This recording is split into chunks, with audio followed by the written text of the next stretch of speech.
देहरादून में आयोजित नियुक्ति पत्र वितरण कार्यक्रम।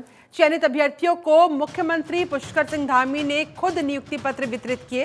विभिन्न विभागों के लिए चयनित अधिकारियों को ये नियुक्ति पत्र दिए गए हैं और मुख्य सेवक सदन में नियुक्ति पत्र वितरण कार्यक्रम रखा गया, जिसमें खुद मुख्यमंत्री पुष्कर सिंह धामी शिरकत करते नजर आए। उन्होंने खुद अपने हाथों से अभ्यर्थियों को, जिनका चयन हुआ है, जिन्हें ये नौकरी मिली है, नियुक्ति मिली है, उन्हें नियुक्ति पत्र वितरित करते नजर आए, सौंपते नजर आए।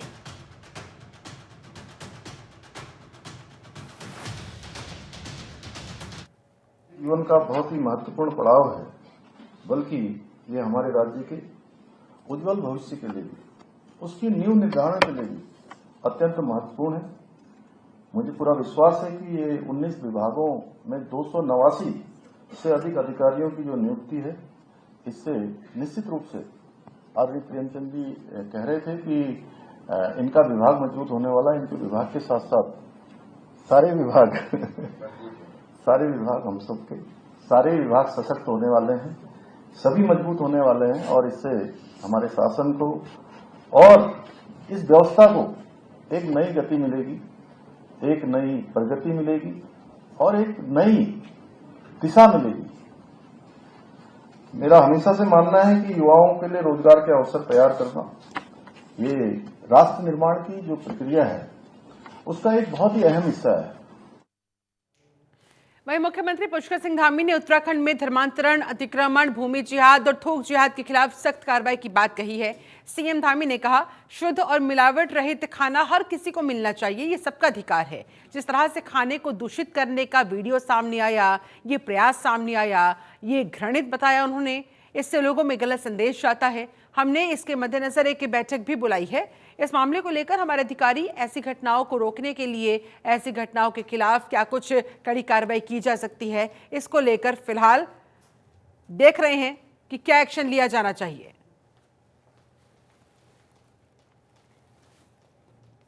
ये बहुत बड़ी खराबी है और शुद्ध खाना सभी को मिलना चाहिए, शुद्ध मिलना चाहिए, कोई बिना मिलावट के मिलना चाहिए। और थूक जिहाद जैसे जो जिस प्रकार से खाने को प्रदूषित करने का ये जो वीडियो आया है, ये बहुत ही खराब है। इससे केवल यही नहीं, पूरे देश दुनिया के अंदर इस प्रकार से लोगों के अंदर एक गलत मैसेज जाता है। इसलिए मैंने कहा कि थूक जिहाद हो या लैंड जिहाद हो, वो देवभूमि में तो कतई भी इसको वो नहीं हो सकता, स्वीकार करने योग्य नहीं है। और इसके लिए हमने आज अधिकारियों के साथ बैठक भी की है, उसमें सख्त निर्देश दिए हैं। सभी जिलों में हमारे खाद्य विभाग के लोग, अन्य विभागों के लोग इसमें सख्ती से अभियान चलाएंगे कि इस प्रकार की घटनाएं कहीं भी न हो। कोई अध्यादेश की तैयारी सर? उस पर हम वहीं उत्तराखंड की केदारनाथ विधानसभा सीट पर नवंबर महीने में उपचुनाव कराया जा सकता है। इससे पहले ही धामी सरकार केदारनाथ की जनता के लिए तमाम बड़ी सौगातें लेकर आ गई है। इस रिपोर्ट के जरिए आपको दिखाते हैं केदारनाथ की जनता के लिए धामी सरकार क्या सौगात लेकर आई है। देखिए।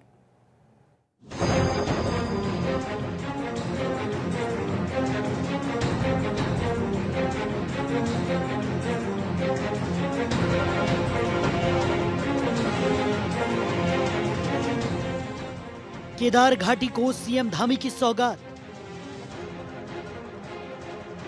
विकास कार्यों को लगेंगे पंख। केदारनाथ आपदा के लिए राहत पैकेज जारी। सीएम ने 48 करोड़ 36 लाख का पैकेज किया जारी। पीडब्ल्यूडी की 29, सिंचाई विभाग की 12 योजनाएं शामिल। केदार घाटी में 31 जुलाई को आई थी आपदा। कई रास्ते और रूट हुए थे बर्बाद। उत्तराखंड की केदारनाथ विधानसभा सीट पर नवंबर महीने में उपचुनाव कराया जा सकता है। उससे पहले ही धामी सरकार ने केदारनाथ की जनता के लिए सौगातों की झड़ी लगा दी। सबसे पहले नजर डालते हैं धामी सरकार की सौगातों पर। केदार घाटी को सीएम धामी की सौगात। केदार घाटी के लिए 48 करोड़ 36 लाख का पैकेज।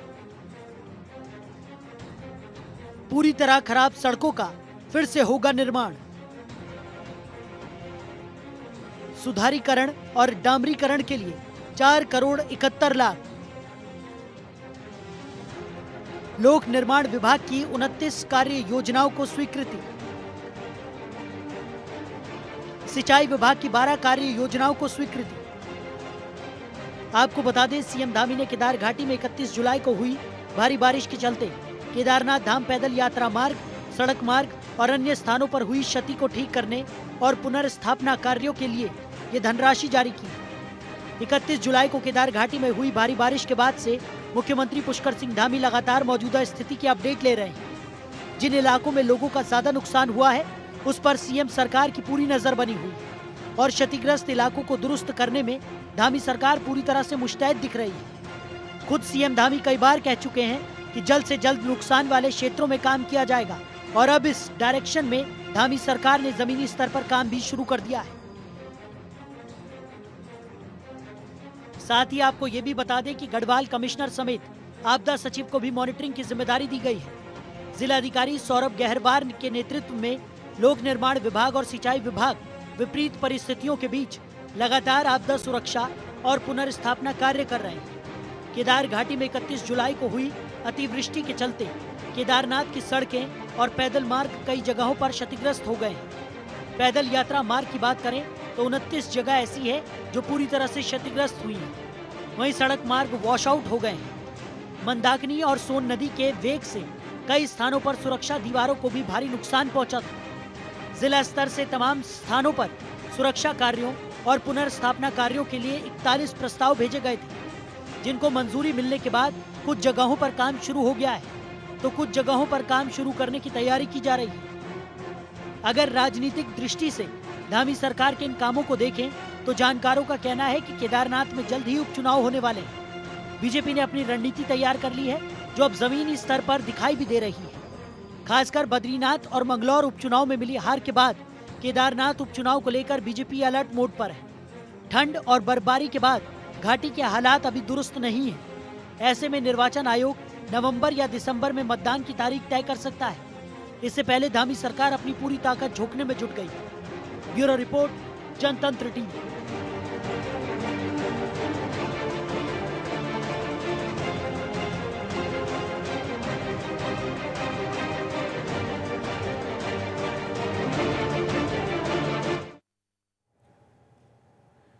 वहीं राष्ट्रीय स्वास्थ्य मिशन उत्तराखंड प्रदेश की जनता को स्वास्थ्य के प्रति जागरूक करने को लेकर नए नए तरीके अपना रहा है। इसी कड़ी में एनएचएम उत्तराखंड में लोकप्रिय खेल क्रिकेट के जरिए जागरूकता फैलाने का प्रयास करता हुआ आज से उत्तराखंड हेल्थ प्रीमियर लीग की शुरुआत हो गई है। इस लीग का स्वास्थ्य मंत्री डॉक्टर धन सिंह रावत ने शुभारंभ किया। इस हेल्थ प्रीमियर लीग की खास बात यह है कि इसके मैच सरकारी विभागों की 8 टीमों के बीच ही खेले जाएंगे।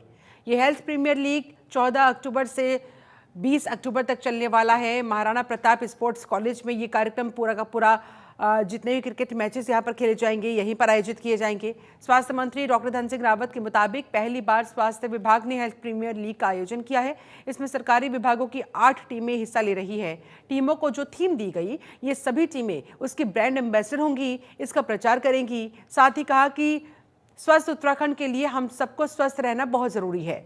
इसे देखते हुए जिलों में क्रिकेट, वॉलीबॉल, फुटबॉल की प्रतियोगिताएं भी समय समय पर आयोजित करवाई जा रही है। खेलों के जरिए स्वस्थ रहने का संदेश युवाओं को दिया जा रहा है। स्वास्थ्य मंत्री ने बताया, देहरादून के बाद हल्द्वानी और श्रीनगर में भी इसी तरह से इसी तर्ज पर हेल्थ प्रीमियर लीग का आयोजन करवाया जाएगा।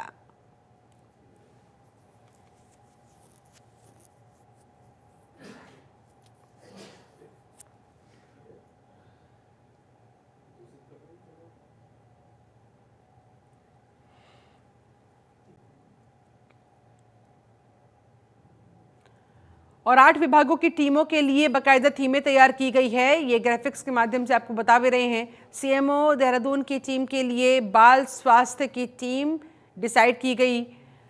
एनएचएम उत्तराखंड की टीम के लिए संपूर्ण टीकाकरण की थीम रखी गई है। इस तरह से 8 टीमें हैं, 8 थीम बनाई गई। सिरकुल की टीम के लिए तंबाकू नियंत्रण की थीम निर्धारित की गई है। इनकम टैक्स की टीम के लिए क्षय उन्मूलन एनिमेशन का ये मुद्दा उठाते हुए इस थीम को वहां पर डिसाइड किया गया है। तो 8 सरकारी विभागों की टीमें और 8 थीम उन्हें दी गई है। उत्तराखंड हेल्थ प्रीमियर लीग का कार्यक्रम 14 अक्टूबर से शुरू होकर एनएचएम और सिरकुल टीम के बीच शुरुआती मैच होगा। उसके बाद फिर दोपहर 12:30 बजे से यूपीसीएल और पोस्ट ऑफिस के बीच मैच होगा। हम लोग पहली बार ऐसा कर रहे हैं कि उत्तराखंड हेल्थ प्रीमियर लीग का आयोजन कर रहे हैं, जिसमें 8 टीमें भाग ले रहे हैं। और इसका हेतु ये है कि हमने कुछ गोल दिए हैं। हम तम्बाकू उत्तराखंड बनाना है, टीबी मुक्त उत्तराखंड बनाना है, संचारी रोगों को, तो ये हमारे सारे ब्रांड एम्बेसडर होंगे और ये इसका प्रचार भी करेंगे। और मैं कह सकता हूँ कि स्वस्थ उत्तराखंड के लिए हम सबको स्वस्थ रहना भी जरूरी है, इसलिए हमने सभी जिलों में भी आयोजन कर रहे हैं, क्रिकेट प्रतियोगिता का, वॉलीबॉल का, फुटबॉल का। और मुझे लगता है कि एक अलग सा अनुभव इसमें लोगों को फील हो रहा है। और स्वास्थ्य विभाग की तरफ से एक संदेश हम दे रहे हैं कि हमको सबको स्वस्थ रहना। और अब खबर लक्सर से है। हरिद्वार सांसद और पूर्व मुख्यमंत्री त्रिवेंद्र सिंह रावत ने लक्सर के निरंजनपुर गांव पहुंचकर यहां पर निर्बल निर्धन विधिक सहायता समिति की ओर से आयोजित बहुउद्देशीय शिविर में बतौर मुख्य अतिथि शिरकत की। इस मौके पर सांसद त्रिवेंद्र ने एक बार फिर से घोषणा की कि वो अपनी सांसद निधि का 95% बजट हरिद्वार की शिक्षा व्यवस्था को और बेहतर बनाने में खर्च करने वाले हैं। उन्होंने ये भी कहा कि हमारे सरकारी विद्यालयों में पढ़ने वाले छात्र छात्राएं पढ़ने में बहुत अच्छे हैं, अव्वल आते हैं, बस उन्हें तराशने की और ज़्यादा ज़रूरत मुझे महसूस होती है। उनका कहना था कि दिव्यांग हमारे समाज का एक अभिन्न अंग है, इनके विकास के लिए भी हम सबको सच्चे मन से प्रयास करने चाहिए। उन्होंने कहा दिव्यांगता प्रमाण पत्र और दिव्यांग स्वास्थ्य शीघ्र इस तरह के कार्यक्रमों को बढ़ावा देने की जरूरत उन्होंने बताई। इस मौके पर राज्य मंत्री श्यामवीर सैनी, बीजेपी के वरिष्ठ नेता मयंक गुप्ता, जिलाध्यक्ष संदीप गोयल और कार्यक्रम आयोजक राजेश रस्तोगी भी मौजूद रहे। यह है कि हमको क्वालिटी इंप्रूव करनी है, वहाँ का बच्चों का रहने का स्तर, जहाँ बच्चे बैठ रहे हैं जिस विद्यालय में, उस विद्यालय की जो एक प्रथम दृष्टया जब हम प्रवेश करते हैं तो उसका अपीयरेंस ये ठीक होना चाहिए। वहाँ पर अगर हो सकता है तो क्या हम वहाँ पर स्मार्ट बोर्ड्स के माध्यम से दे सकते हैं, फर्नीचर की कमी है तो फर्नीचर को दूर कर सकते हैं। और हमने ये भी विचार किया है कि हम कुछ उद्योग जगत से बातचीत करके, हम बैठे थे अभी पिछले 7 तारीख को IIT रुड़की में, तो उनके साथ मिलकर के CSR की डबटेलिंग करके कैसे हम वहाँ पर बच्चों का एक जो स्तर है उसको उठा। इसके अलावा हरिद्वार सांसद त्रिवेंद्र सिंह रावत ने जिला विकास समन्वय और निगरानी समिति की एक अहम मीटिंग भी ली। मीटिंग में जिला प्रशासन समेत तमाम विभागों के जो अधिकारी थे वो वहां पर मौजूद दिखाई दिए। इस मीटिंग में सांसद के सामने कृषि, बिजली, पेयजल, सड़क, शिक्षा, स्वास्थ्य से जुड़ी हुई तमाम विकास योजनाओं को रखा गया, उन पर चर्चा की गई। जनप्रतिनिधियों ने अपने अपने क्षेत्र की कई समस्याओं के बारे में सांसद जी को जानकारी प्रोवाइड करवाई। कृषि विभाग द्वारा कृषि यंत्रों के आवंटन और इस योजना का लाभ लेने के दौरान हीला हवाली जो बरती जाती है, अधिकारियों की तरफ से जो लापरवाही बरती जाती है, उस पर भी सांसद त्रिवेंद्र सिंह रावत ने नाराजगी व्यक्त की और नियमों के मुताबिक काम करने के अधिकारियों को सख्त निर्देश दिए। निर्धारित योजनाएं हैं, लगभग 40-42 योजनाएं हैं जिनकी समीक्षा की जाती है और इस वर्ष में पहली बैठक है दिशा की, तो तमाम विषयों की समीक्षा की है और जहां पर कोई कमी नज़र आई है तो अधिकारियों को निर्देशित किया गया है कि उसको वो दुरुस्त करें। शिकायतें हैं इसलिए कहा गया है कि उसको दुरुस्त करें और शासनादेश जो हैं उसके अनुसार चलें। निश्चित रूप से जब बैठते हैं जनप्रतिनिधि, बैठते हैं, जनता की समस्याएं वो अधिकारियों के सामने आती हैं तो उसका समाधान निकालने का एक प्रयास होता है। वहीं देहरादून में प्रधानमंत्री आवास योजना शहरी को लेकर मंत्री डॉक्टर प्रेमचंद अग्रवाल ने विभागीय अधिकारियों के साथ बैठक की। इसके संबंध में जानकारी देते हुए उन्होंने बताया कि किन्हीं कारणों से इसमें रुकावटें चल रही थी, जिसके बाद मार्च 2022 में इसको फिर से शुरू किया गया। इसके आंकड़े प्रस्तुत करते हुए वो कहते नजर आए, BLC के माध्यम से 36 परियोजनाओं का काम तेजी से चल रहा है, जिसमें करीब 25,972 स्वीकृत आवास में से लगभग 12,144 आवास पूरे हो चुके हैं, उनका कार्य पूर्ण हो चुका है। लगभग 11,962 आवास ऐसे हैं जो वर्तमान में अभी निर्माणाधीन है, जहां पर अभी कंस्ट्रक्शन चल ही रहा है। उन्होंने कहा, हमारा लक्ष्य है हर गरीब को छत देना और समय पर सबको लाभ पहुंचाना। देखिए, प्रधानमंत्री आवास योजना शहरी कि जो मेरे उत्तराखंड में काम चल रहा था उसके बारे में हम लोगों ने आज बातचीत की है। और आप जानते हैं कि हमारी जो योजना बहुत पहले से स्वीकृत थी, लेकिन किन्हीं कारणों से हम इसको शुरू नहीं कर पाए थे। और मार्च 2022 के बाद वो काम भी शुरू हुआ और आज वो प्रगति पे है। हमारे यहाँ जो BLC योजना है, जिसमें 36 परियोजना हमारी चल रही थी और उसमें कुल हमारे स्वीकृत आवास थे 25,972, जिसमें 12,144 पूरे हो गए और 11,962 अभी प्रगति पे है। वहीं दून पुलिस ने देहरादून में किराएदारों का सत्यापन नहीं कराने वाले 359 मकान मालिकों पर कार्रवाई की है। पुलिस ने ऐसे लोगों का पुलिस एक्ट में चालान करते हुए 10-10 हजार रुपए का चालान भी काटा। पुलिस ने 35,90,000 रुपए का इस तरह से जुर्माना वसूला है। बता दें आपको, SSP अजय सिंह के निर्देश पर शहर से लेकर देहात के सभी थानों में सत्यापन अभियान चलाया गया। इस दौरान 2,585 लोगों का सत्यापन भी किया गया।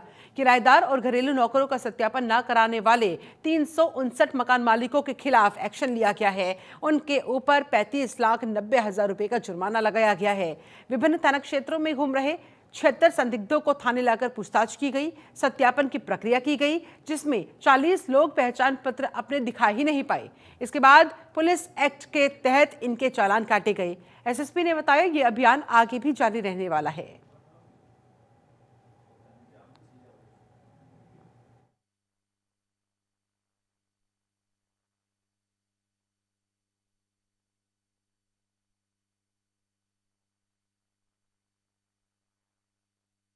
खबर लक्सर से है, जहां सरकार द्वारा लागू किए गए UPS यानी कि यूनाइटेड पेंशन योजना का शिक्षक और अन्य विभागों के कर्मचारी लगातार विरोध कर रहे हैं। इसी क्रम में लक्सर में एक बार फिर शिक्षकों ने UPS हटाओ OPS लाओ के नारे लगाए। इसको लेकर सरकार को जमकर कोसा। UPS का पुतला फूंका गया। विरोध प्रदर्शन कर रहे शिक्षकों का कहना है कि UPS कर्मचारियों के लिए ये एक तरीके से धोखा है, जबकि OPS यानी कि ओल्ड पेंशन स्कीम, पुरानी पेंशन योजना ही उनके लिए हितकारी थी। उन्होंने कहा UPS में कर्मचारियों को इतना मिलेगा नहीं जितना उनके हाथ से निकल जाएगा, यानी कि उल्टा उनको नुकसान होने वाला है। उतना सरकार की तरफ से मदद मिलेगी नहीं जितना उनको नुकसान पहुंचेगा। लिहाजा इस स्कीम को किसी भी सूरत हाल में वो स्वीकार करने के लिए तैयार नहीं है। लगातार इस स्कीम का विरोध कर रहे हैं और चेतावनी भी दी है कि यदि सरकार ने इस बाबत कोई फैसला जल्द ही नहीं लिया तो एक बार फिर देश भर में इस मुद्दे को लेकर बड़ा आंदोलन शुरू किया जाएगा। UPS हटाकर OPS लाने की मांग ये कर रहे हैं, यानी कि ओल्ड पेंशन स्कीम के समर्थन में इन लोगों ने जमकर नारेबाजी की। दशहरा पर्व पर कर्मचारी परेशान है, पीड़ित है। कर्मचारी अपनी पुरानी पेंशन को लेकर मांग कर रहे हैं, लेकिन सरकार का रवैया कर्मचारियों को बार बार प्रताड़ित करा जा रहा है। 2004 से केंद्र ने कर्मचारी पेंशन बंद कर दी, उसके बाद NPS लागू की। जब कर्मचारियों ने कहा कि NPS से हमें बहुत नुकसान हो रहा है, तो उस पर घाव पर थोड़ा मरहम लगाने का काम करा सरकार ने। कहा कि NPS बंद करते हैं, UPS लागू करते हैं। लेकिन बड़े मजे की बात है, UPS में जब देखा, कर्मचारी ये कह रहे हैं कि हमें तो बहुत बड़ा नुकसान हो रहा है, जो हमारा 10% कर्मचारी निधि कटता है। इस विषय में मेरा ये कहना है कि 2004 के बाद जो ओल्ड पेंशन थी वो बंद हो गई और इसको पाने के लिए कर्मचारी समूह निरंतर संघर्ष कर रहा है, परंतु आज तक सफलता नहीं मिली। जो पुरानी पेंशन थी उससे अपने जीवन यापन तथा अपने परिवार के भविष्य का सुंदर सपना एक कर्मचारी अपने मन में संजोए हुए रहता है, वो सब भविष्य दूषित होता जा रहा है। और इससे ऐसा प्रतीत होता है कि जितने भी विधायक MP और मंत्रीगण हैं वो अपना भत्ता बिना किसी भी सूचना के 1 मिनट में उनका विधान सभा में कानून पास। वहीं SSP कार्यालय देहरादून में गोष्ठी का आयोजन किया गया। इस दौरान IG गढ़वाल करण सिंह नगरनियाल ने बढ़ते हुए अपराधों को लेकर समीक्षा की। उन्होंने देहरादून में घरों में चोरियां, सड़कों किनारों से वाहन चोरियों की बढ़ती हुई वारदातों के खुलासे में तेजी लाने के अधिकारियों को निर्देश दिए हैं। इसके साथ ही बाहरी व्यक्तियों के सत्यापन, सार्वजनिक स्थानों पर शराब पीने वालों के खिलाफ सख्त कार्रवाई और वांछित अपराधियों की गिरफ्तारी के लिए जो अभियान चलाए जा रहे हैं उनकी भी वो सराहना करते दिखाई दिए। उन्होंने इस दौरान कहा कि महिलाओं के खिलाफ होने वाले अपराधों को रोकने के लिए पुलिस को विशेष ध्यान देना चाहिए।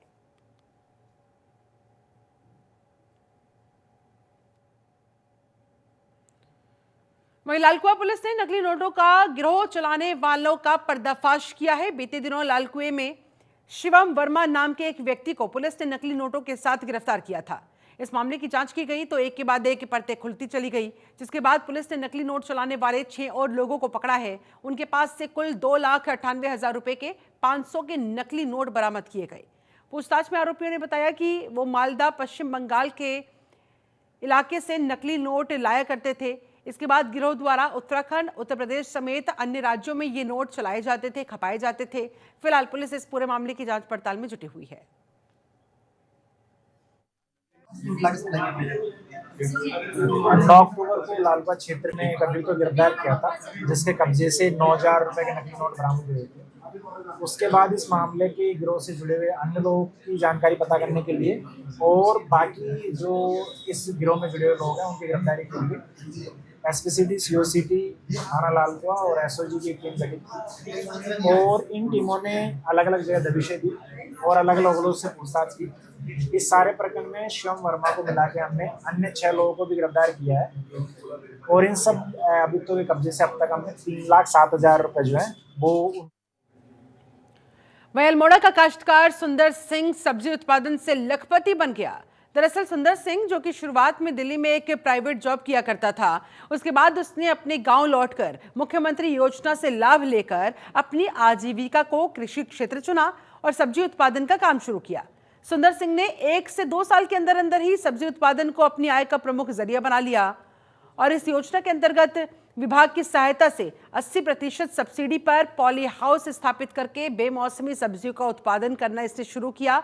इसके विभाग की सहायता से वर्मी कंपोस्ट पिट भी वहां पर स्थापित किया गया। समय समय पर विभाग की सहायता से अन्य तकनीकी ज्ञान भी ये प्राप्त किया करता था और इस तरह से इसका बिजनेस अब तक चल निकला। सब्जी उत्पादन से प्रारंभ के सालों में इसकी आय लगभग 1 से 1.5 लाख रुपए के बीच में हुआ करती थी, जो कि अब बढ़ गई है। अब 3.5 से 4 लाख के आसपास हो गई है। भविष्य में और अधिक बढ़ने की भी संभावना के साथ ये काफी उत्साहित है।